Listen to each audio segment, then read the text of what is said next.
Yo, what is up guys? Welcome back to yet another Destiny 2 Witch Queen video. Today we're tackling the brand new raid Vow of the Disciple, or should I say Vow of the Error Code. For those that don't know, when this raid launched, the error codes were left and right. My team got like 20 error codes in the first 5 hours, and it was a pretty miserable experience, but now everything's good to go, so let's get right into this. I'm gonna try making this guide as short and sweet as possible, as I know you guys probably don't want to be watching a really long guide with tons of information.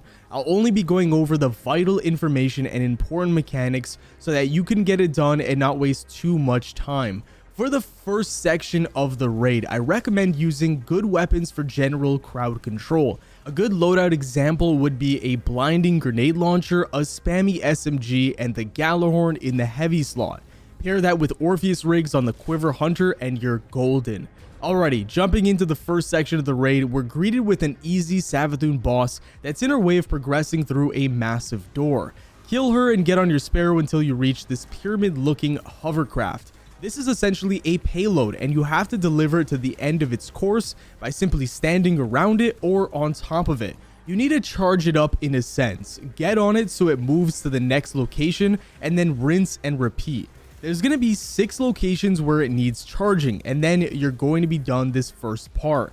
This is the first place you're going to experience a core mechanic that's found throughout the entire raid, and that is a debuff called Pervading Darkness. This debuff stacks from ×1 all the way to ×10. As the number gets higher, more of your screen goes black.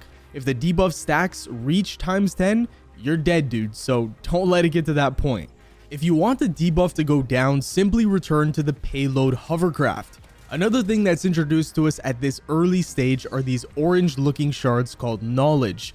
You pick them up off the floor just by running over them, and they spawn when you kill the large ogres called Knowledge Bearers. So go ahead and kill enemies in this first part, which include the Knowledge Bearers. Once they die, go ahead and pick up the Knowledge Buffs off the floor, and then bring them back to the payload to charge it.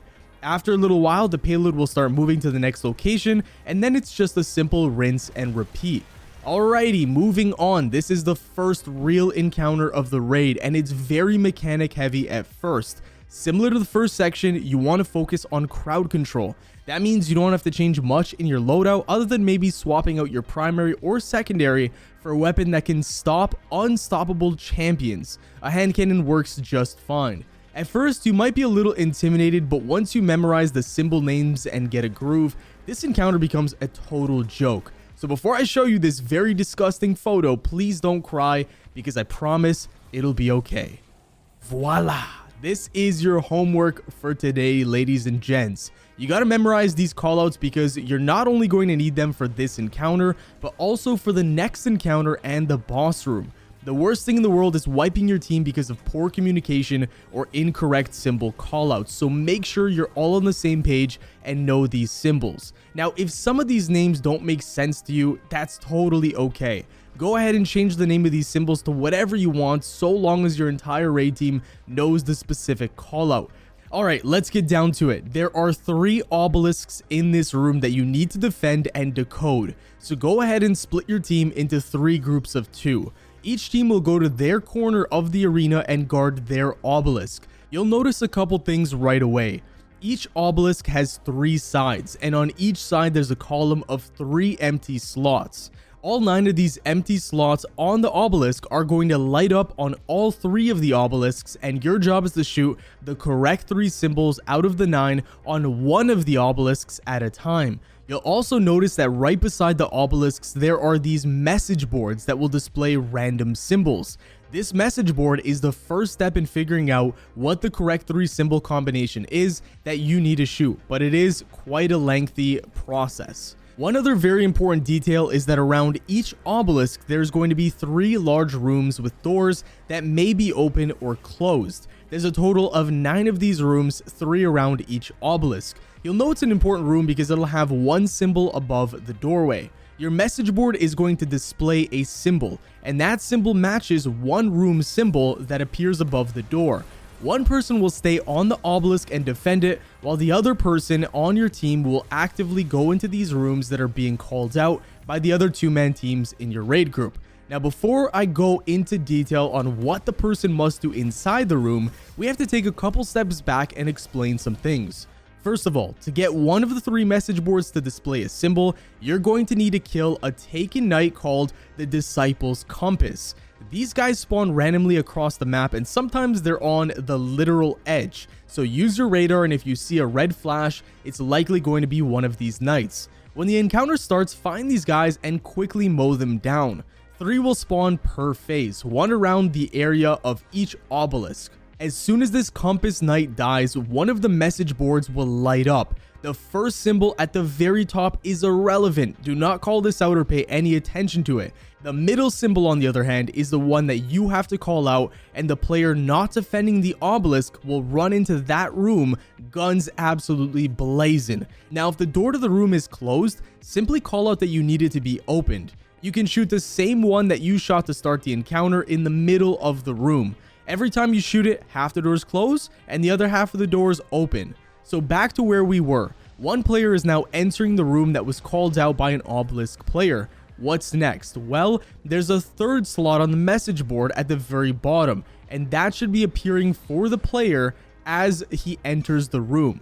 So this final symbol can only be one of 2 things. It's either going to be dark or light. Communicate this symbol to the player inside the room, as he must kill the glyph keeper or symbol keeper, whatever you want to call him, that is standing beside either the light or the dark symbol. So for example, if an obelisk in the arena has the cuphead symbol in the middle of the message board, one player must then enter the cuphead room. Once he enters the room, a 3rd symbol appears on the message board at the bottom, indicating to the obelisk player which symbol to call out, either light or dark. In this example, it's dark, so the obelisk player communicates dark to the player in the room, and the player then kills the glyph keeper standing under or beside the dark symbol. Here's the final piece to this puzzle. Once the glyph keeper is killed, the important symbol is on top of his body. In this example, it's black heart, so go ahead and call that out and write it down in text chat or on paper. All 3 message boards will have a symbol appear which tells you which room to go into, and of course, one light or dark symbol corresponding to that specific room. When your team gets all 3 of these real symbols from the dead bodies of the glyph keepers inside the 3 rooms, you have the correct combination for one of the random obelisks. Check each obelisk in teams of 2 to see which one has all 3 correct symbols that were called out. When you figure out which obelisk has all 3, shoot each symbol quickly with your partner or by yourself. If you shoot the correct symbols, you'll get a message saying the obelisk accepts the code.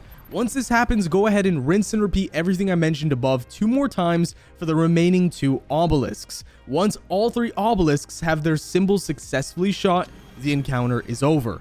Even though this first encounter is mechanic heavy, it's fairly easy once you get the hang of things. Moving on to the next encounter, the Caretaker. We have much less mechanics here, but some key things still transfer over, especially the symbols and the orange shards we picked up in the raid entrance. This encounter is a boss, so this is the point where you probably want to change your gear around quite a bit.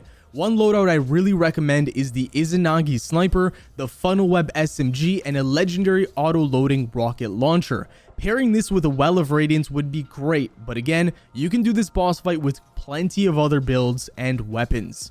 The goal of this encounter is to complete all 3 obelisks yet again, and then to kill the boss. Damage phases will happen on each of the 3 floors right after completing one floor's obelisk. There's also a final stand on the 4th floor, and we'll talk about that in a little bit. In this encounter, you're also splitting your team into 3 groups of 2. I'd keep the teams the same just for continuity.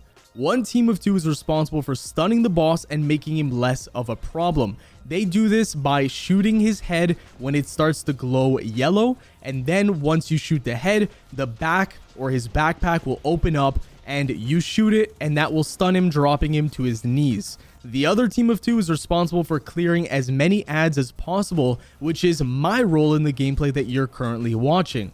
The final team of 2 is responsible for completing the obelisk. This obelisk team must open the door by shooting the shard that's literally right beside the obelisk, going in one by one in an alternating fashion. Now once inside, the door behind them closes, and they must quickly pick up any 3 random orange shards containing symbols on the floor. When they get the 3 symbols, they need to run towards the exit, and the player outside must shoot the shard to open the door for them so that they can escape. Time is of the essence because you gain stacks of the debuff called Pervading Darkness when you're inside, as I mentioned earlier in the first encounter. This is a mechanic that goes on throughout the raid. Once the player comes out, he must shoot the 3 symbols he picked up on the obelisk so it can accept the code. While one player is inside picking up symbols, the other player outside can quickly assist in killing a couple of ads to help out the rest of the team. Once all 9 symbols are shot on the obelisk, meaning players went inside the room a total of 3 times to collect symbols, the boss phase will begin shortly thereafter. One thing to note, the team stunning the boss is doing so because if the boss reaches the obelisk before the symbols are shot and verified, he wipes the entire team and you must restart the encounter. Now you'll know its damage phase because one of the 3 rings around the obelisk will glow gold, meaning you can damage him from that specific spot. Do not try damaging him outside the circle as it's literally impossible. You have about 8 seconds of damage on one circle before it moves to the next 2 circles. One really important tip here, guys, is that the damage starts on the circle's side from which the boss came from. Now, for example, if the boss went to the left ramp to come to the obelisk, the damage phase will start on that side, so the left circle. The damage always then goes to the middle and then the other side of the map. After doing 1 round of damage, stairs will drop down for your team and you'll have to redo the same process again on 2 more levels. The only difference on the higher floors is that there are 2 and then 3 rooms on floor 2 and 3, but mechanically everything stays the same. There's also a lot more holes in the floor for you to fall through and die, so be very careful of that. Now once you complete damage on the 3rd level and get him to his final phase, damage wise, one final level will be accessible where the boss is on his final stand. All you need to do is climb up the stairs, go to the 4th floor and run directly into the 1st circle. Once it starts glowing, you can start damaging the boss until you kill him.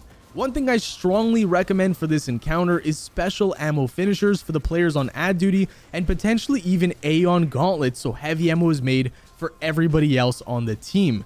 Congrats, you're done with the Caretaker. This was one of my favorite encounters. It's very damage heavy, so you have to be on your A game here, but I really love this and I think Bungie did a great job. So moving on to the second main encounter, folks. This one does not have a boss, but you will be having to kill lots of enemies and some of them are yellow bars with quite a lot of health. So for this, I would highly recommend yet another crowd control build such as a blinding grenade launcher, a spammy SMG, and a Gjallarhorn. Pair that with supers such as Nova Bomb or Revenant and you're looking great. I'd avoid roaming supers as you're trading off weapon damage time for super damage time.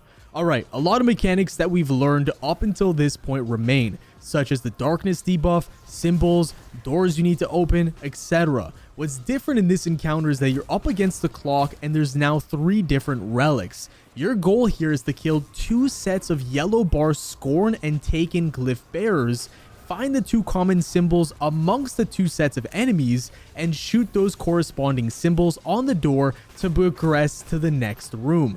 There are a total of 3 rooms you need to progress through, and as I mentioned, there are 2 sets of Taken and Scorn glyph keepers, a total of 4. When these glyph keepers are defeated, 3 symbols will appear where you kill them. This is very important. If you're a relic holder, you can only see the symbols that the Taken glyph keepers drop when defeated. If you are not a relic holder, you can only see the symbols that the Scorn glyph keepers drop when defeated. Therefore, you need 1 relic holder and 1 non-relic holder to call out their 3 symbols and find the common one amongst them. Once you find the common one, remember or write it down and progress to the second and final set of glyph keepers. Once that common symbol is found, you now have the 2 symbol combination that opens the door to progress the encounter. Once you do this for all 3 doors, you complete this encounter. Fairly straightforward. Now, let's talk about the 3 relics and what they all do. The first relic you're introduced to is a laser beam relic. You pick this up right at the start. This gives you the ability to break the shield and kill a Taken knight called the Disciple's Hourglass. This enemy only spawns after defeating a set of glyph keepers, and defeating him extends the duration of your run. As I said before, you're up against the clock here and have to be relatively quick. Killing this enemy increases your terminal resonance time, which is vital to success. Once the clock reaches 0, of course, you wipe.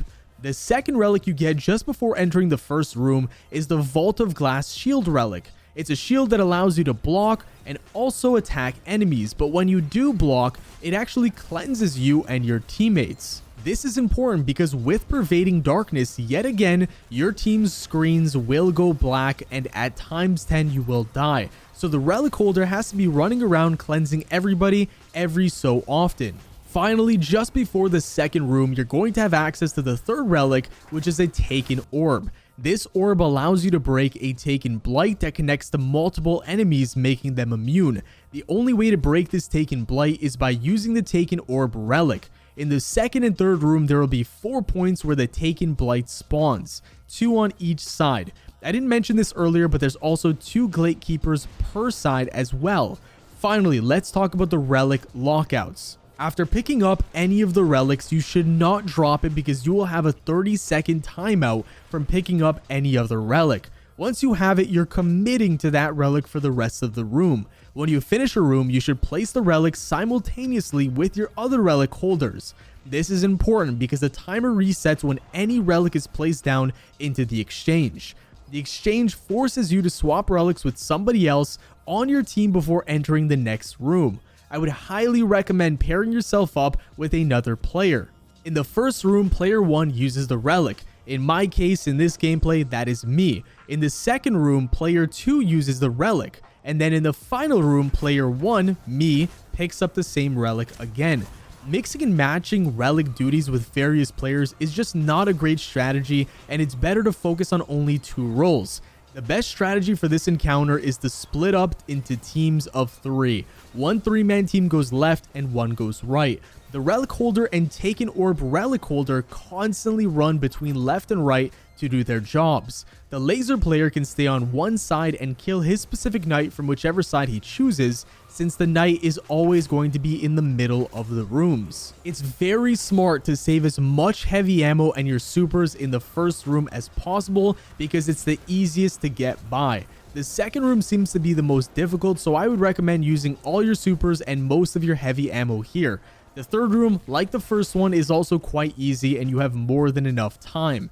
That's the third encounter, folks. It's difficult in a random team, but as long as everyone understands their roles, it can be done easily and efficiently. Moving on to the final encounter, which is the boss fight against Rhulk. I personally love this encounter and it's my favorite raid boss yet. I really recommend using Izanagi Sniper in the primary slot, an SMG or hand cannon in the secondary slot, and an auto-loading rocket in the heavy slot, but again, use whatever you'd like.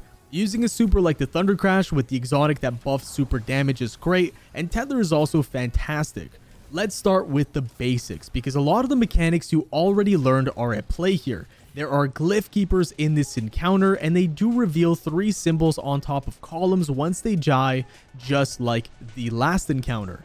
Players with specific buffs can only see the left column symbols, while the non-buff players can only see the right column symbols. Yet again, you and your team need to find the common symbol amongst the 2 sets. This time around, when you know the common symbol, you're going to need to then look at all 6 columns, which will display their own 3 symbols, and find the matching symbol amongst those. For example, if the non-buff players and buff players agree that the matching symbol amongst dead glyph keepers is Earth, then the next step is to find the Earth symbol amongst 2 of the 6 columns. Here's the catch. The only players that can see the symbols on the 6 columns are the players that are not buffed. Once you dunk 6 times on the correct columns, you will complete this short phase and proceed to the first damage phase with the boss. If you ever dunk on the wrong column, you will die and lose your buff, so try not to do that. Now let's talk about the buff itself. It is called Leeching Force. You first gain this buff by shooting the crystal above the boss. Once you shoot it, the encounter also starts. One player who does the most damage to the crystal gets the boss. Now, to force a specific player to get it, simply only let that player shoot the crystal. You need to then turn this leeching force buff into an emanating force if you want to dunk it into one of the columns. You only have 45 seconds with this leeching force buff before you die. You can charge the buff into emanating force and then the clock restarts to 45 seconds. Now, to charge this buff and change it into the emanating buff, you need to stand or jump into the boss's laser beam attack. If you have the leeching buff, you will not take any damage and you will successfully convert leeching into emanating. If you don't have the buff, avoid this laser beam attack as it damages and could kill you. Here's the problem. You need a dunk on 6 columns to start the damage phase, but you can only shoot the middle crystal 2 times before it becomes immune and the boss wipes you. So how can you dunk it 6 times in total before the boss wipes you? Well, you can also split the leeching buff when you first get it by standing on the middle plate. After a couple of seconds of standing on it, 2 crystals will appear, one on the left and one on the right of the boss. 2 other players that do not have the buff can then shoot these crystals and the leeching buff will transfer over to them. The player who originally had the buff and was standing on the plate will lose it if it transfers to the 2 other players. Now, because you're watching this awesome nKuch raid guide, I'm going to give you guys this pro tip that my fire team very quickly came up with as soon as we got to the fight. It's a buff splitting rotation that is very simple and a fast loop once you get it down. This not only allows you to dunk 6 times and get to the damage phase fast, but it also completely skips the second set of glyph keepers so that the symbol callouts remain the same for all 6 dunks. It also allows 2 players to do absolutely nothing other than call out symbols and kill ads. So if you have 2 weaker players, it's best to leave them on ad duty and symbol callout duty. So forget every other method that you were previously doing, and here is the best way to do it. Here is the rotation, guys. Listen carefully. Player A shoots the main crystal to get the buff. Player A remains on the middle plate and has player B and player T shoot the 2 crystals to split the buff. Player T stands for toggle, by the way, because he's only toggling the buff on and on. Now that player B and player T have the leeching buff, player A no longer has it because he just split it. Player T then immediately hops on the plate, which spawns an additional 2 crystals. Player A shoots 1 to get his buff back, and a 4th player called player H takes the other buff. Player H stands for holder because his job is to simply hold the inactive leeching force buff and kill ads. At this point, player A and player B both have the leeching force buff. Player H has the leeching force buff and player T no longer has the buff, as they were simply a toggle and held the buff for a few seconds. This process is extremely quick and it's all done in about 5 to 6 seconds after the initial crystal is shot. Again, immediately after this 4-man rotation finishes in about 5 or 6 seconds, the boss will choose either the left, middle, or right side to do his laser beam attack. If you're efficient and quick, you can catch this laser attack every single time and convert player A and player B's leeching force buff into the emanating buff, which allows both to dunk onto the correct columns that are then called out by the other players. Once both players dunk on the column, player H, the holder, should already be on the middle plate for the toggle player and player B to shoot the next set of crystals. Then the toggle player steps on the plate, spawns the crystals yet again, player A and player H shoot the next crystals, and that's it. The cycle has now been repeated and player T no longer has the buff because he's simply a toggle, and player H is now holding a new leeching force buff for another 45 seconds, and both player A and player B have the leeching force buff that they need to convert into the emanating force. This all happens very, very fast, but I'm telling you guys, this is the most efficient, best method to do it, and once you're all on the same page, it becomes an absolute joke and just muscle memory at that point. One awesome benefit to doing this is that another set of glyph keepers will never spawn, and the symbol always remains the same. So if the common symbol was Earth, you know to look for the next Earth symbols on the 6 columns and give the call out to the 2 dunkers so that they can dunk immediately. This is all a very fast and really crisp process.